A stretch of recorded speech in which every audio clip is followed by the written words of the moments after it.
Today we'll be interviewing a fellow veteran of America named Michael Ronfeld. Hello, Mike. Please sit down.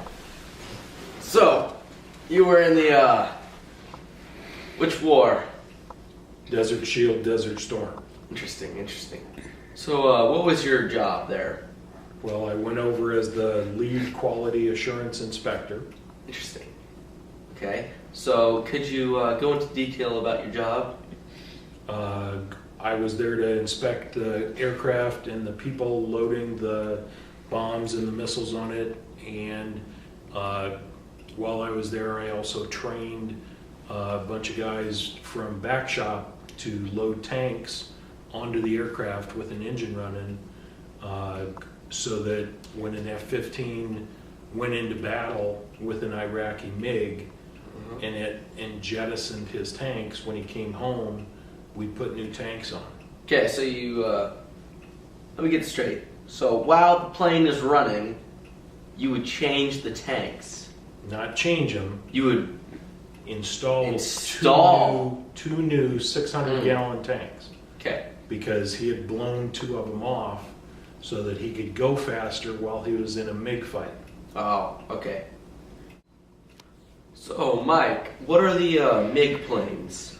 Okay, the MiG was what the Iraqi Air Forces were flying. Okay. So then, what were the Americans using? The base that I was at had F-15Cs from Bitburg, Germany, that had the air-to-air roll to shoot the MiGs down. We also had F-15Es from Seymour Johnson that had the air-to-ground roll.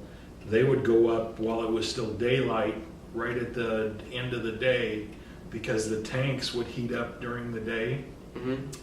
And they would go tank hunting right as the sun would set. What's tank hunting? So the Iraqis got to learn very quickly, when the sun set, they didn't want to be anywhere around their tanks, because the F-15Es could carry 7 2,000-pound laser-guided bombs that they could hone in on the tank, because it would be lit up like a fire after the sun went down, because the desert was cool and the tank was very hot. So they would just start picking them off. So it was an actual tank driving on the ground that they would blow up? Most of the time they were sitting still, because the Iraqis had gotten out of them. Oh, so they'd go have some fun, just blow up some tanks? So Mike, how many people would it take to load a fuel tank onto an F-15? What was that? Is that that shake of the house we witnessed earlier? That was actually a hole here in Germany that exploded. The war started in the first place.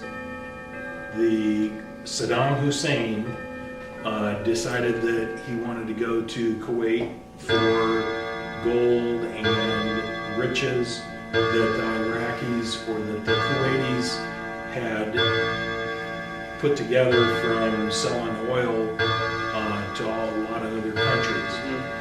And so he invaded Kuwait August 2nd of 1990. The coalition, which was the United Nations led by the US, gave Saddam an ultimatum that he needed to be out of Kuwait by January 15th, 1991. Well, we all know that Saddam didn't pay attention to that. He left after we invaded. So we invaded January 17th, 1991, and it started with an air war, and it went from an air war to a ground campaign, and it all ended February 28th, 1991. Mm-hmm. All right. So, Mike, I saw that you brought something with you today. So I received this when I retired from the Air Force there. These are all the different medals that I got. This one is the liberation of Kuwait. Bring anything else with you? I think you did. Brought a couple other things here. All right. So it was called chocolate chip uniform is what they originally called the desert uniforms that they gave us. And these are my dog tags. I'd like to thank you for your time. Thank you, Doug. Yep.